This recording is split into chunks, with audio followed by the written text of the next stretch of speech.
Significa que tenemos mucho olor a iglesia, mucho pasillo, mucho testimonio, mucha experiencia de iglesia, por lo tanto mucha reflexión, mucha conclusión, mucha definición, y espero que algo de eso pueda aportar a enriquecer su ministerio y su función pastoral en esta ciudad, de esta ciudad a su país y al mundo. Estoy feliz de estar en esta casa, agradezco a los pastores anfitriones.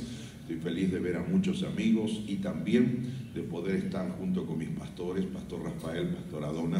El Señor nos ha dado el honor de que ellos sean nuestros papás y de hecho estoy como que me está mirando papá y mamá y yo voy a ver cómo hago las cosas. Después ellos me llevan ahí en el secreto y me dirán lo que me tienen que decir. La gloria sea para el Señor. ¿Por qué no le da un fuerte aplauso al Señor?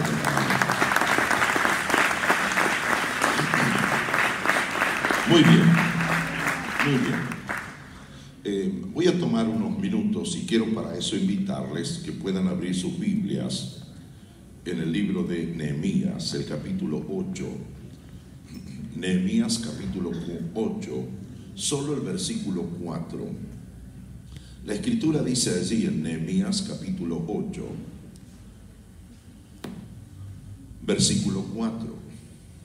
Y el escriba Esdras estaba sobre un púlpito de madera que habían hecho para ello, y junto a él estaban Matatías, Sema, Anías, Urías, Hilcías y Maasías a su mano derecha, y a su mano izquierda Pedaías, Misael, Malquías, Jasún, Jasbadana, Zacarías y Mesulam. Qué nombre, nunca un Jorge, ¿vio?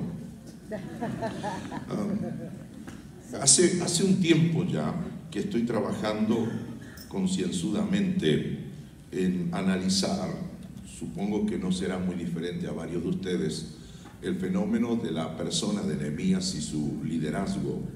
Definitivamente un liderazgo considerado en idiomática actual como un liderazgo estratégico, un liderazgo de influencia.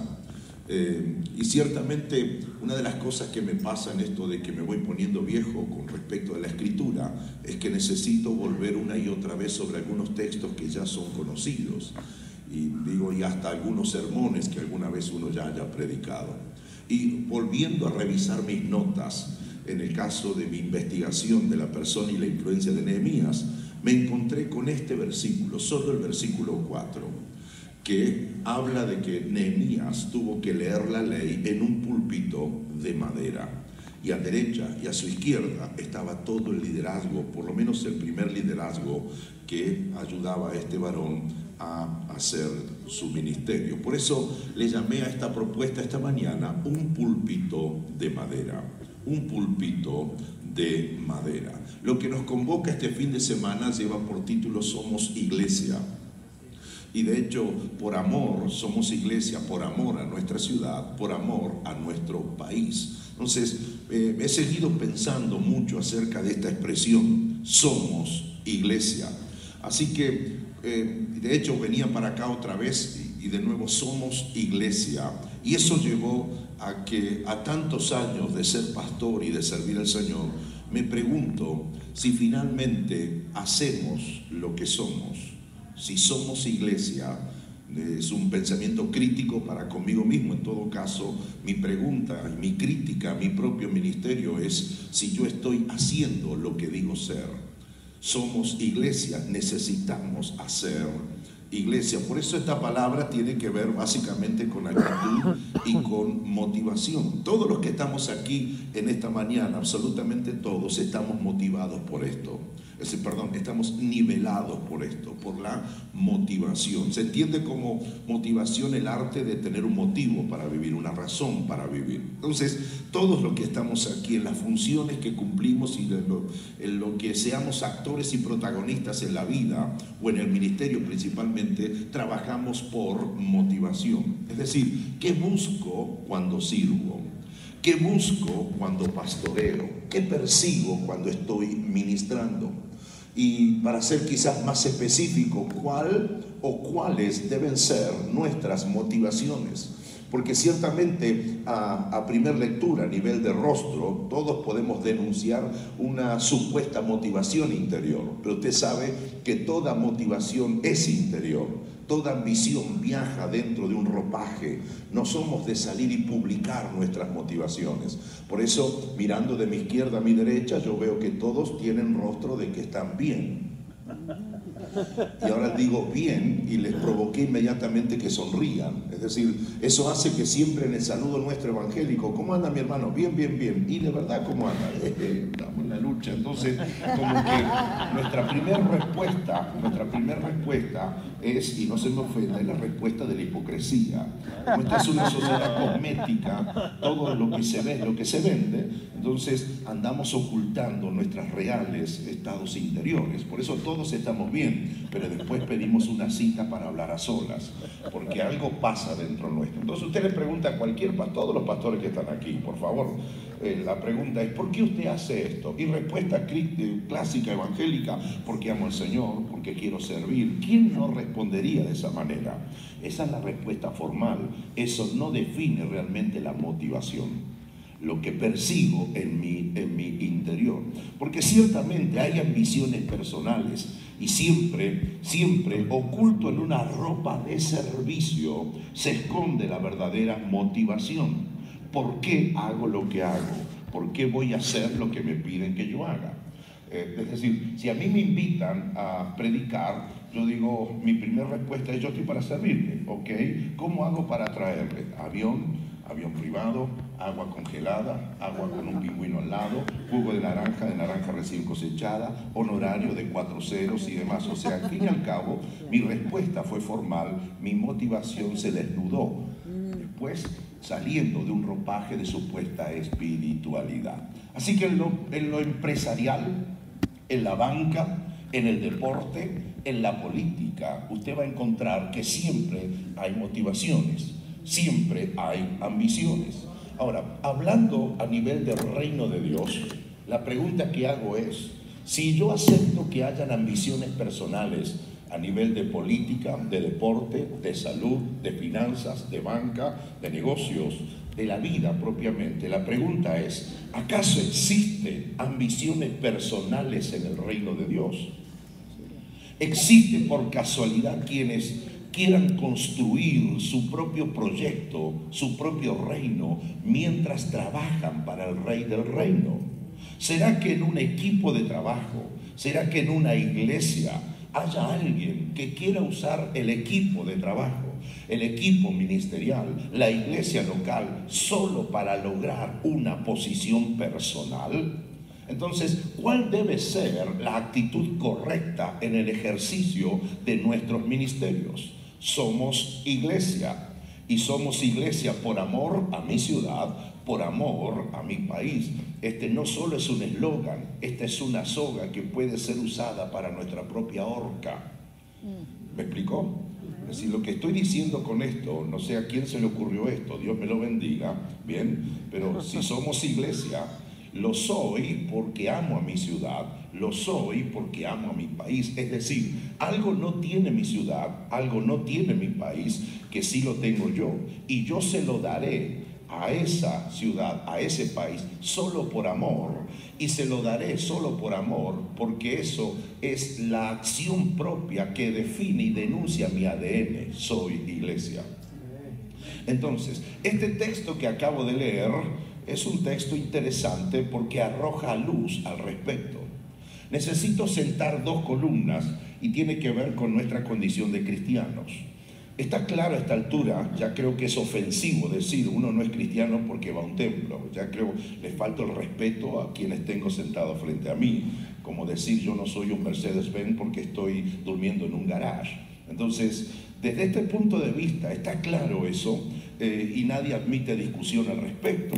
Pero sí es bueno recordar, y este tipo de encuentro nos ayuda a recordar para no olvidar, que como cristianos tenemos lo que no solo un cuerpo doctrinario, pero definitivamente hay 2 columnas que son vertebrales a nuestra condición de cristianos. No sé si todos me están escuchando.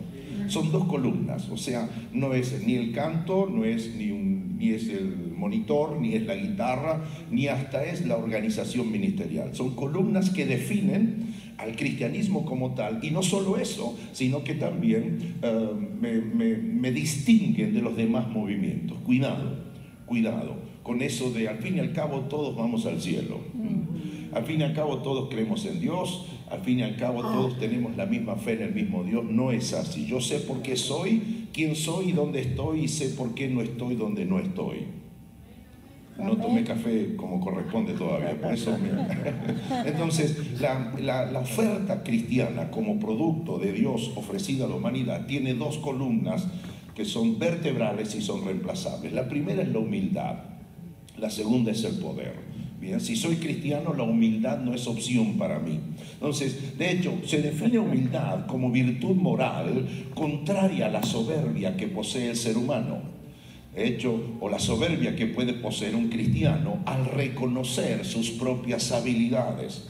Entonces, cualidades y capacidades. La clave de la humildad es que debe o permite que uno aproveche esa virtud para obrar el bien a las demás personas sin decirlo ni publicarlo.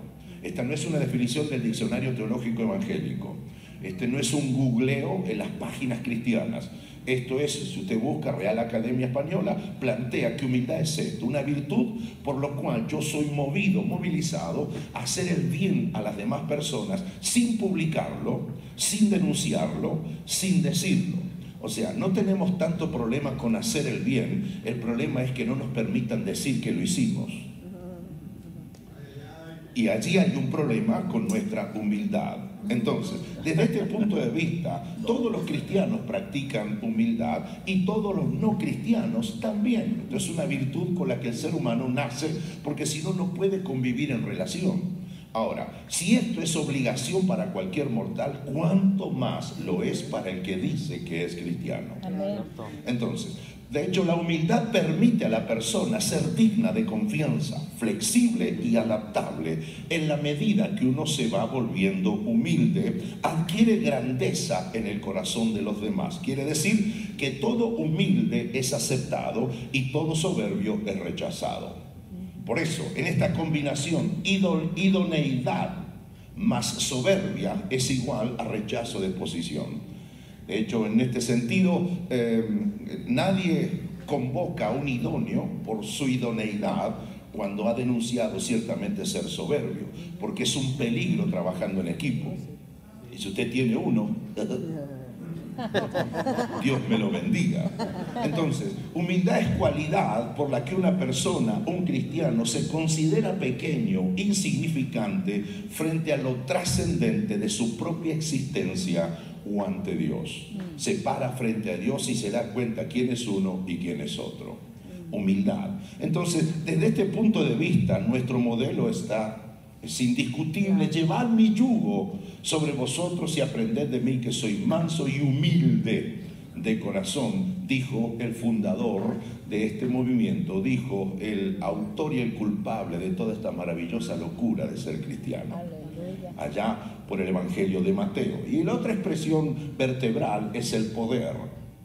El poder como posibilidad, el poder por el cual hacemos y logramos las cosas. No es el poder que nos hace poderosos, es la creencia en el poder del poder para hacer algo, poder para lograr algo. Entonces, de hecho, sin esta clase de convicción no podríamos continuar, no podríamos lograr objetivos. No es la vieja caricatura del He-Man de los 80, ya tengo el poder, ¿se acuerdan? Sí, sí, sí. Los adolescentes de esa época sabrán de lo que es usted. Entonces, no es que tengo el poder, sino es lo que tengo que hacer en el marco de esto que se llama iglesia, reino de Dios, en la misión que debo cumplir como iglesia, desde esta perspectiva de humildad, desde este autoconocimiento de quién soy, quién no soy, de cuáles son mis posibilidades, cuáles no son mis posibilidades. Sé que puedo hacer algo, y esto del poder en el sentido de la posibilidad, todo el poder para hacer lo que sea, y principalmente la obra de Dios. No es nuestro, es de Dios que obra, es del Señor que obra a través nuestro. Por eso todos ustedes, muy rápido aquí, siempre decimos, Ah, ¿te compraste un auto? Sí, gracias al Señor. ¿Se acuerda esa frase? Sí.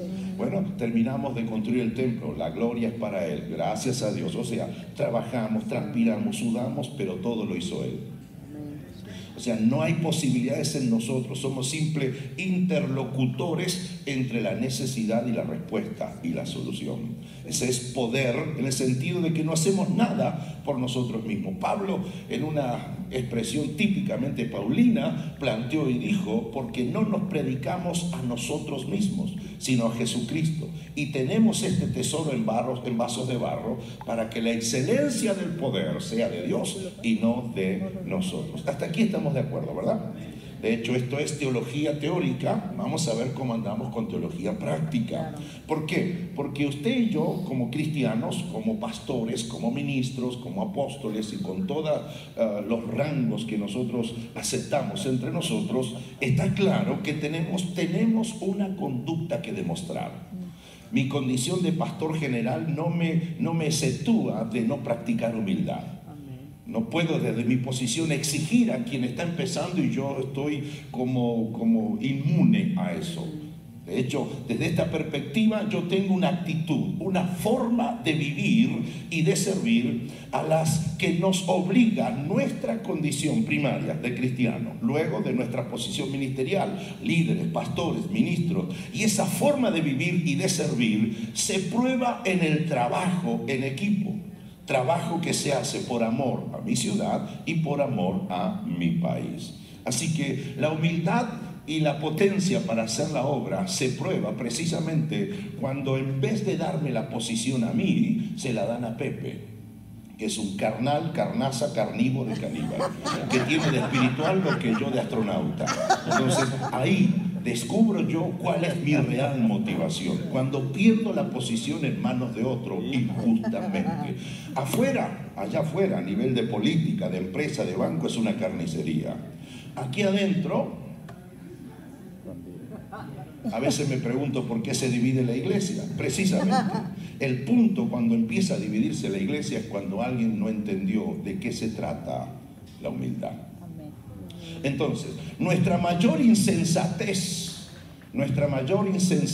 espero que me saluden después y antes de la comida, pero nuestra mayor insensatez como pastores, como ministros, como líderes, es trabajar en un trabajo que no buscamos, en una iglesia por la que no morimos, en un reino que no fundamos, en una posición que no ganamos, con un poder que no tenemos y creer que todo lo hicimos nosotros, por lo cual debiéramos reclamar alguna clase de gloria. Esa es nuestra mayor insensatez. Amén. Así que el pueblo, luego de años de estar en cautiverio, sale en libertad y en vez de pedir comida y en vez de pedir cosas y en vez de hacer cosas, lo primero que le pide al sacerdote Esdras es: por favor, léenos la palabra. Están después de 70 años desesperados por sermones, igual que en la iglesia mía, que están sobreabundantes de sermones. Entonces ellos lo que quieren es comida espiritual. Léanos la ley. Y eso es interesante, y allí aparece nuestro texto base para esta reflexión, porque la multitud del pueblo post cautiverio se reúne en una plaza frente a la puerta de las aguas y le pide al líder: léanos la ley, léanos la Biblia, para idiomática nuestra. Y en ese contexto, para que Esdras pueda leer la ley a todo el pueblo, aparece este versículo: y el escriba Esdras estaba sobre un púlpito de madera que habían hecho para ello. Y aquí voy con 3 o 4 cositas que encontré y descubrí para cumplir con el tiempo que tengo asignado. Diga conmigo: un púlpito de madera. Entonces hay una multitud de pueblo desesperada por que le lean la ley. Y el sacerdote, el autorizado para leer la ley, dice mi Biblia que estaba en un púlpito sobre un púlpito de madera. Y esto me llamó la atención porque el púlpito es prácticamente la herramienta semanal de trabajo de todos los que estamos aquí. porque eso no es que el pastor no trabaja, este es mi trabajo, yo trabajo con la palabra. Entonces, y utilizo todos los fines de semana y por lo menos una vez entre semana lo que llamamos el púlpito, donde apoyamos la Biblia, donde ponemos nuestras notas. De hecho, esto es mucho más, porque púlpito tiene otra implicancia aquí. Y espero tener la suficiente habilidad para transmitir qué es lo que creo que hay escondido en esta frase. Un púlpito de madera. Lo primero que tengo entonces en claro es que el púlpito era de madera. El púlpito era de madera. En hebreo la expresión distingue de la madera viva, que se le llama al árbol, de la madera muerta. De hecho, yo tengo aquí madera muerta. La madera viva es la del árbol, el que está plantado tiene raíz, tiene vida. Y la expresión hebrea distingue el concepto de madera viva del concepto de madera muerta. La madera muerta es la que se usa para leña, se usa para construcción, para puertas y para todo lo que usted ve donde hay madera. Es más, el mismo Señor Jesucristo en Lucas 23:31 habló del árbol verde. Es decir, que no puede ser fácilmente destruida o quemada. Usted ya sabe que en un incendio el árbol se queda sin hojas, quizás sin ramas, pero sigue en pie. ¿Por qué? Porque no depende por lo que se ve por fuera, sino por lo que no se ve hacia abajo. La vida está escondida debajo de él. Ese es un árbol verde, es un árbol con vida. Pero toda la madera que estuvo amontonada al costado pasó el incendio y no quedó absolutamente nada. Entonces Cristo plantea y dice, porque si en el árbol verde su persona hacen estas cosas, en el seco, ¿qué no se hará? Si usted cree que Cristo es muy suave para decir algunas cosas, este texto demuestra exactamente todo lo contrario. Si yo estoy parado frente a Él y Él me da este versículo, personalmente me dice, Omar, míreme, yo soy el árbol verde, usted es simplemente una rama seca. En buen argentino yo le diría, ¿había necesidad de que me ofendas así? Madera seca, con todo lo que ello implica. Mis hermanos pastores, consiervos, pastoras, el púlpito, la plataforma es de madera seca, es de madera muerta. Para colmo, en esta casa, miren esta plataforma, hay madera como para sembrarle a los marcianos. Ahora, es de madera muerta. ¿Por qué? Porque al ser de madera muerta se quiebra, se rompe con facilidad. El púlpito es de madera, se desintegra y se quema con facilidad. ¿Cuál es el mensaje? Y es muy claro. El púlpito, plataforma, representa una posición. Y la posición, al igual que la madera seca, no dura mucho tiempo. La posición no es para siempre. Cuando en la iglesia interna, en las peleas intestinas que tenemos en la iglesia, cuando nos golpeamos de iglesia con la iglesia que está en la esquina, yo celebro, esto es un milagro, que haya tanto pastor de tantas diferentes iglesias locales y que estemos juntos aquí. Ahora, y usted sabe, yo sé y nosotros sabemos que hay luchas por posiciones. Así que cuando peleamos por posiciones, peleamos por poder dentro de las estructuras ministeriales de la iglesia, solo y tristemente estamos peleando por madera. Solo peleamos por una posición pasajera. De hecho, un día perderemos todo lo que por tantos años luchamos.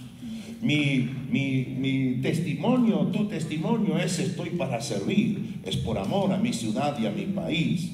Y lo hago desde una posición, desde un ministerio. El análisis de esta charla, conferencia, tortura, prédica, como usted le quiera llamar, persigue precisamente eso. ¿Qué es la posición que ocupo? ¿Por qué quiero subirme a esta posición? ¿Cuáles son las motivaciones o ambiciones ocultas, secretas, top secret, escondidas dentro de mi corazón, por lo cual yo hago lo que hago ministerialmente hablando? Es de madera. no es de metales preciosos, porque solo así la madera puede representar la humildad, lo que no es tan importante ni trascendente en esto. De hecho, los pastores como yo, que nos vamos poniendo viejos, somos los que vamos pasando, los que venimos de la primera temporada, ya sabemos cómo funciona esto y de alguna manera alertamos a la generación emergente pastoral actual. Es decir, ya sabemos que no hay nada más endeble, nada más perecedero, nada más pasajero, nada más esfumable que la posición ministerial que ocupamos. Y es precisamente estando en una posición que uno puede hacer un bien inolvidable o puede hacer un daño irreparable. De hecho, estando en la posición ministerial de la iglesia, estando en cualquier lugar de la pirámide de autoridad dentro de alguna iglesia X, usted tiene cierta cantidad de años para hacer un bien inolvidable y convertirte en un ministro histórico, o para hacer en un año o 2 años un daño irreparable y aún hasta dividir la iglesia y hacer un aporte de dolor y de sangre y de heridas permanentes al cuerpo de Cristo. Puedes estar en la posición ministerial que es pasajera, es de madera, es endeble, no vive para siempre, y convertir el espacio ministerial jugando al evangelio entretenimiento, pensando que si eres famoso puedes tener muchos fans y que muchos fans, no sé qué historieta te da vuelta en la cabeza y en tu corazón, sin ministrar la identidad, pero sin afectar la ciudad, sin transformar el barrio donde está tu iglesia. ¿Será que me estoy poniendo viejo y estoy cansado de algunas cosas? A riesgo de que no me convoquen otra vez. Pero usted no está invitándole a un viejo, usted no está invitando a un viejo que no entiende cómo son algunas cosas, sino que hay algunas cosas que ya fastidian. Y es el dolor que percibimos de usar posiciones con el mensaje de servicio y de espiritualidad, pero pasarnos años sin hacer algo por la ciudad y sin hacer algo por el país. Discúlpenme, yo no quiero ser solamente caminatas de oración por la ciudad. Yo no quiero solamente andar declarando al norte, al sur, al este y al oeste que venga el Espíritu Santo y demás, porque si eso es así, ¿para qué Cristo habilitó Mateo capítulo 28? Y si eso es así, ¿por qué está Hechos capítulo 1 versículo 8? ¿Por qué nos dijo que nosotros tenemos que ir? Simplemente no vamos porque es demasiado seductor el canto de la posición ministerial. Y es demasiado engañador, que me hace creer que porque hago cosas de la posición ministerial estoy cambiando mi ciudad, cuando allí afuera siguen votando lo que votan, siguen haciendo lo que hacen, siguen matando como matan, siguen violando como violan, siguen robando como roban. Y me he cansado de ser un pastor que grite de la plaza de enfrente como no son las cosas.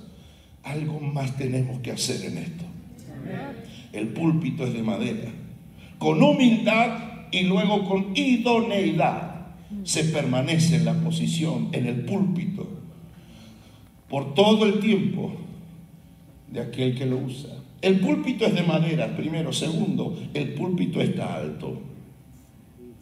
Mismo versículo 4, capítulo 8. Y el escriba Esdras estaba sobre un púlpito. Tremendo con mi descubrimiento. No estaba abajo el púlpito para que no lo vean.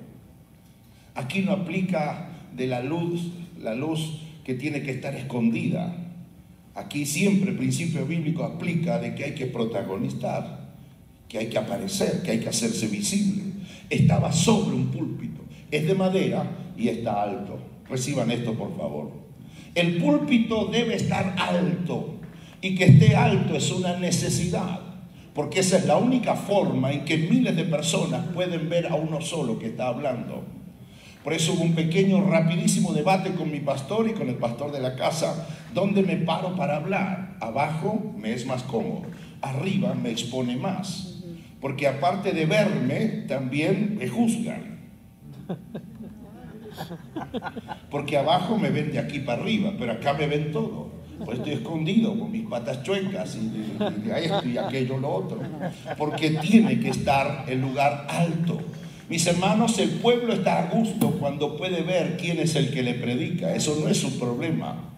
El problema real lo tiene el que está en la altura. Que por cierto, es una altura necesaria. Porque todos ustedes muy cómodos están sentados allí. Veo algunos que por poco sacan la almohada y se acuestan. Mírenmelo acá. Los veo que están todos muy bien. El único que injustamente sufre hoy, acá en este momento, soy yo, que estoy parado sobre una altura. El problema no es la altura, ciertamente es necesaria. El problema es de aquel que está en la altura. De 10 cristianos o 10 líderes, 10 saben manejarse en el valle. Y si usted es pastor, sabe de lo que le estoy hablando. La típica respuesta de muchos miembros de nuestra iglesia: no, pastor, no quiero protagonismo, yo acá abajo. No sé si por acá se escuchó ese testimonio. Entonces uno anda llamando a protagonismo y la gente lo que hace es querer allá. Porque la multitud te da invisibilidad. En la multitud no hay compromiso. Si uno de ustedes se enoja y empiezan los gritos y rompen todas las mesas, ¿a quién denuncio? Es imposible, porque todos son uno y uno son todos. Entonces, esto nos nivela habitualmente. Hablar de esto, estar en el valle es: mejor escucho, no quiero protagonismo. Decimos lo que se parece a la famosa falta de compromiso. Es más, eso va en contra del principio bíblico que reclama que nosotros ofrezcamos protagonismo, que aparezcamos. Eso no es problema. El valle es nivelador. Todos son invisibles. Es el mundo de los anónimos y del anonimato. El problema es cuando un invisible, un anónimo, es posicionado, elevado a una cierta altura. Allí debe aprender a manejarse en esas alturas. El problema no es que seas ujier. El problema comienza cuando te eleven a la posición de líder de ujieres. El problema no es que seas ayudante del pastor.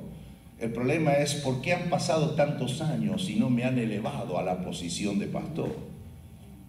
La altura es un problema porque te hace trascender, te hace aparecer en la escena, te hace visible, te hace importante, te hace famoso, te hace exitoso. Usted sabe que, amén de pastor, soy escritor y estaba en un país y terminé de predicar, firmaba los libros. Un calor que hacía, no era un calor, un calor hacía. Creo que el diablo se fue para la Patagonia, demasiado conmigo. Así que terminé de predicar todo sudado, todo transpirado. Y así firmaba libros. Y pasa alguien por detrás mío, así, con su mano, sí, creo que a la derecha, me la apoya en la espalda y la pasa así. Y yo digo: ¿y esto? Y me mira y dice: aunque sea su unción, me llevo. Unción. De hecho, si mi unción es mi transpiración, qué fea que es mi unción. Pero aquí, por favor, aquí. Cuando llegué al hotel, dijo el chavo, me dio cosa. Wow, pastor Omar, hasta te quieren llevar el sudor, hasta te piden fotos, hasta. El problema no es el que lo pide, el problema es a quién se lo pide. Es que estar en la altura es interesante. Y la gran mayoría de los que estamos aquí sufrimos por tener iglesias de 50. Y miramos, se nos cae cuando aparece uno de 500 o uno de 5,000. Ni le hablo de 50,000. Jehová ha descendido a la casa. Entonces, porque en el fondo yo sirvo al Señor como sea, pero quisiera llegar a donde Él está. Y si yo quiero llegar a donde Él está, me olvido que por amor, humildad y por potencia de Él tengo algo que hacer en mi ciudad, algo que hacer con mi país. Entonces, desde este punto de vista, el púlpito, la plataforma, aunque está alto por lógica, representa simultáneamente un peligro para quien lo usa, porque le puede hacer creer que por estar allí es más importante que el pueblo al que le predica, inclusive más importante que la iglesia, y eso hace que el pastor viejo hombre o mujer de Dios que se define como el que lleva los pastos comience a alejarse de su gente, comience a alejarse de sus personas, de modo que las pobres ovejas, dice: pastor, espero no molestarlo. Dios mío, si me molesta cuando estoy para eso, el problema no es la oveja, el problema es que algo me está haciendo la altura y me aleja. Entonces eso nos hace olvidar que somos iglesia, no una compañía de éxito, de premios o de promociones. Toda altura puede enfermarte y te hace experimentar sensaciones extrañas, como las sensaciones que experimenta el artista. ¿Y qué es lo que hace el artista? Usted sabía que todo artista juega necesariamente al anonimato. Usted no ve a un artista comprando en el supermercado de la esquina. Los pobres mortales vamos a comprar huevos con la bolsa al mercado de la esquina. Pero el gran artista, el gran famoso jamás lo verá. Porque de hecho, si va a ir a un supermercado, planifica cuándo va a ir, a qué hora va a ir, qué cámaras va a llevar y cómo le van a filmar este inmenso incidente que va a provocar. Entonces juega al misterio, juega a no aparecer, y de tanto en tanto es como un Dios que visita la aldea de los pobres mortales. Precisamente esto ocurre entre nosotros a nivel de la iglesia. Cuando ciertos éxitos ministeriales nos van posicionando en nuestra plataforma de madera que está condenada a quemarse y desaparecer un día, y nos va alejando y nos va haciendo creer que también somos una especie de artista, y el síndrome del artista se apodera de nosotros. Es más, si el culto comienza a las 7, llegamos 7:40 y calculamos el momento que vamos a entrar para que todos sepan que esos 4 que van entrando, el del medio es el ministro.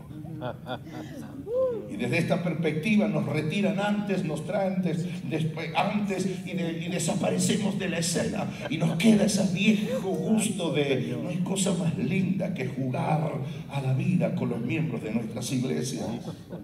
Todavía me paro en la puerta de nuestro templo a terminar el culto, y ese es otro culto. Tengo una hora más de saludos y de empujones. Le desordeno el peinado a las viejitas que estuvieron 4 días para arreglarse, empujo a los muchachos, saludo al otro, le tiro el pelo a aquel. Es esa cosa de ese es mi pastor, él me lidera, pero sigue siendo un hombre cercano.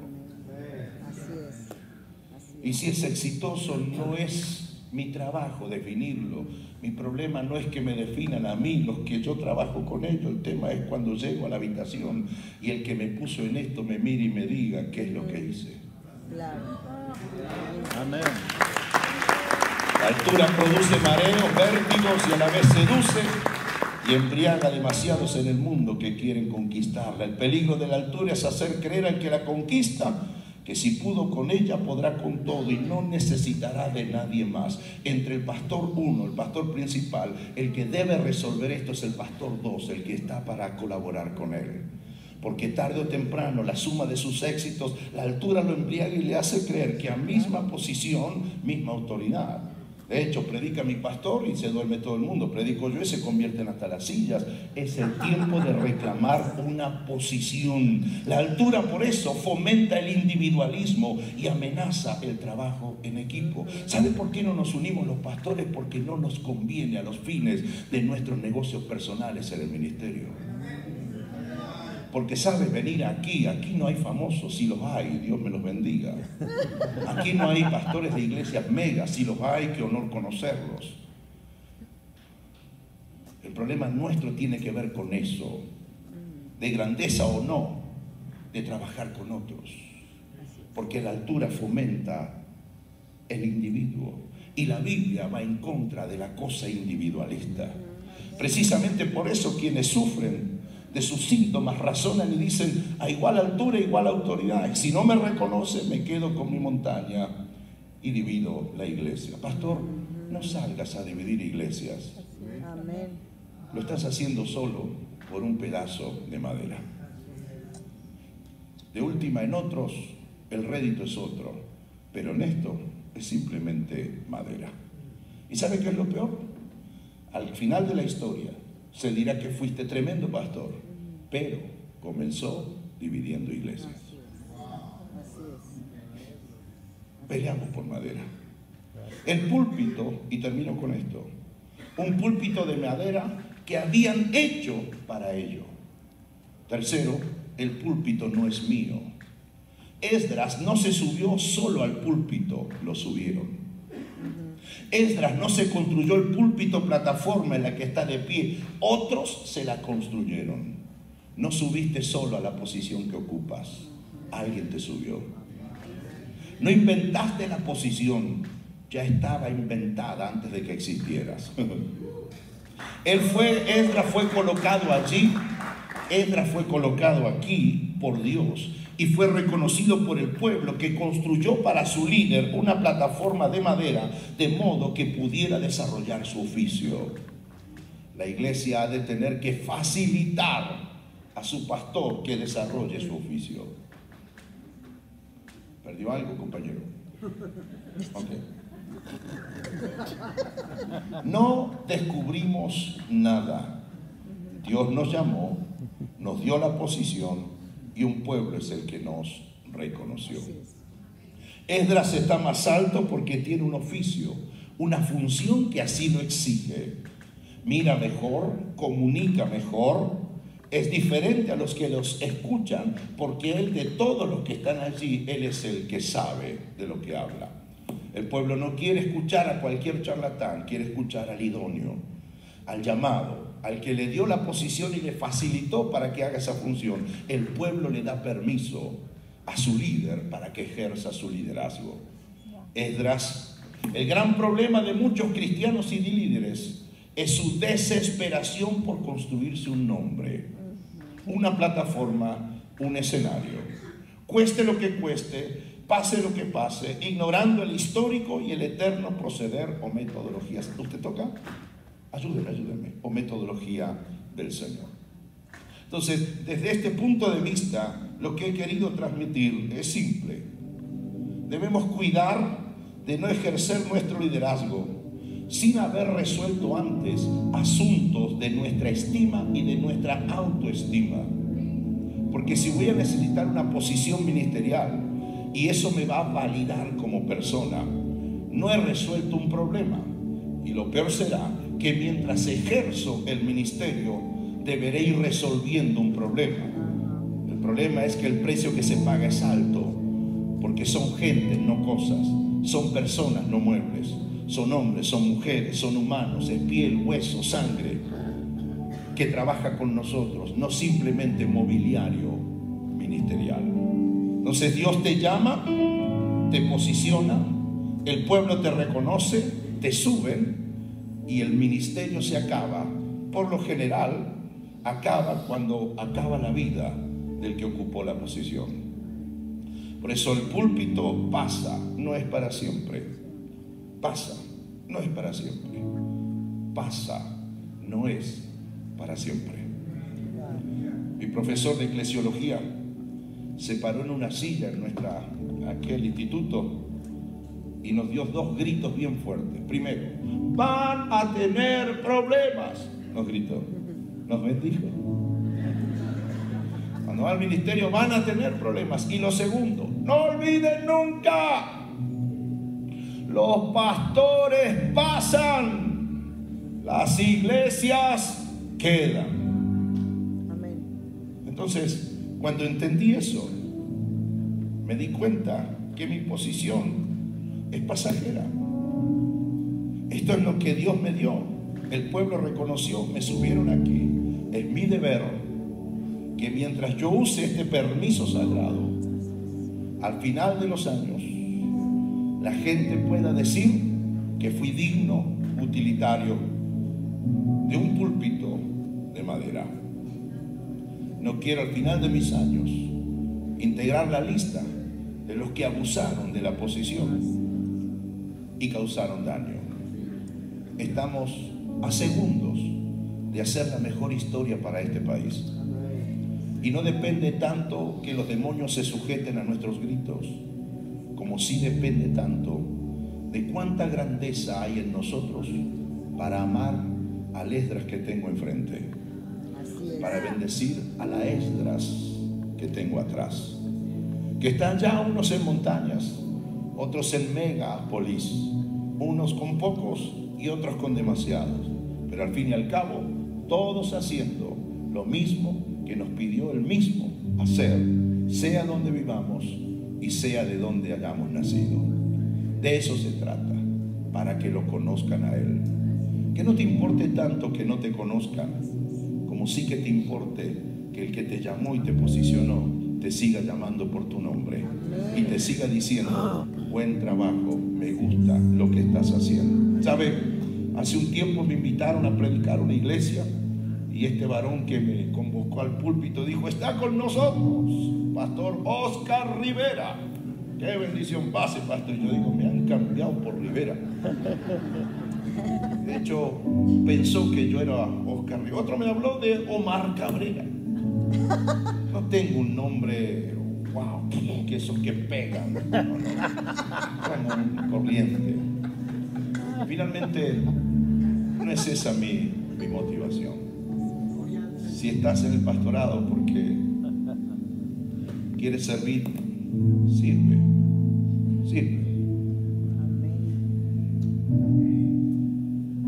Mi lema es: hago lo que me digan, como lo que me den, duermo donde me pongan. Amén. Y si quisiera hacer carrera para hacer dinero, ya se me fue la vida. Ya decidí renunciar a ser millonario cuando decidí seguir al Señor. Amén. Y ser pastor. Soy feliz siendo pastor. Y mi mayor demanda es: voy a pasar por la vida de alguien y quiero ser para ese alguien una persona inolvidable, que no se olvide de mí. Quiero hacer bien mi trabajo. Y un día me iré. Mi púlpito lo usará otro. No dicen nada. ¿Qué pasó con el púlpito de Esdras? Fuimos a Israel con nuestros pastores y vi monumentos: la casa de Pedro, de María Magdalena, que Nazaret y demás. Pero no hay lugar que visitar que diga los restos del púlpito que usó Esdras, porque es madera, porque es posición, porque es ministerio. Hoy está, mañana no está, pero mientras está, haz que sea digno el llamado que el Señor te hizo. Estimados colegas y compañeros esdráticos, el Señor me los bendiga, les corone de favores, les sorprenda dándole lo que no pidieron, que obtengas de Él lo que no planificaste, que te lances a mayores retos y a mayores créditos, para que al final del camino, con 50.000 personas que te sigan, nunca dejes de ser quien eres. Juan, Pedro, Omar, un simple hombre, una simple mujer que tuvo el honor de ser llamado por el Señor, reconocido por un pueblo y elevado a una posición pasajera, para que no haga otra cosa que no sea hablar la palabra, el consejo directivo del Dios que nos levantó para eso. Dignifica tu ministerio. Estás en el mejor de todos. Denle un fuerte aplauso al Señor. Un fuerte aplauso al Señor. Amado Dios, en esta mañana pedimos tu bendición. Y amén de pedir que nos bendigas como siempre hacemos. Quiero bendecirte, oh Dios, como a mi papá, como el que me llamó, honrando el púlpito que me diste, honrando la posición a la que fui elevado, sirviendo con pasión, sirviendo con amor, responsabilidad y compromiso. Aún, Señor, así como dignifico con mi trabajo la posición que me diste, muéveme, abre mis manos, extiende mis brazos para unirme y abrazar a Esdras que tengo conmigo, el que está detrás mío, el que está delante mío. Ayúdame a ayudarnos para dignificar una posición a la que fuimos colocados por absoluta misericordia tuya. Es palabra de Dios que creo y la digo en el nombre bendito y maravilloso de Cristo Jesús. Amén. Dicen amén.